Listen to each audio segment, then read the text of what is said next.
मुलांनो. विरुद्धार्थी शब्दाचे जे अनेक प्रकार आहेत त्यामध्ये निर उपसर्ग जोडून विरुद्धार्थी शब्दाचं तुम्हाला उत्तर द्यायचं आहे.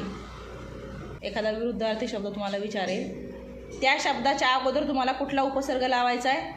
निर. तर जो एखाद्या शब्दाच्या आधी लावला जातो त्याला उपसर्ग म्हणतात, जो नंतर लावला जातो शब्द त्याला प्रत्यय म्हणतात. हा फरक आहे. ठीक आहे, सुरू करूया. आशा, छान. साक्षर, निराक्षर नाही, निरक्षर. साक्षर, आकार, आकार. भय, भय. आयात, निर्यात.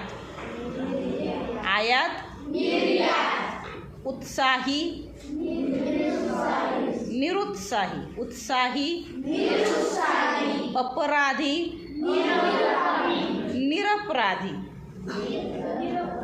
पहा, अपराधी मधला जो अ आहे, उपसर्ग लावताना जो अ आहे तो काढून टाकायचा आहे आणि त्या जागी निर शब्द लावायचा आहे. अपराधी, निरपराधी. आलं का लक्षात? अपराधी, दोषी, छान. सधन,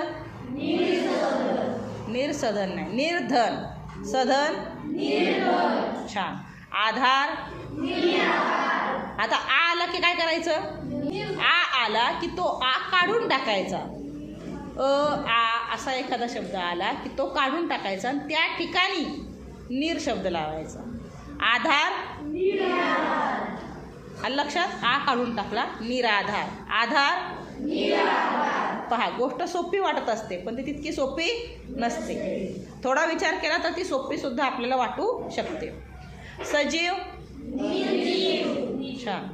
व्यसनी, छान. सदोष, निर्दोष. सदोष, उत्तर,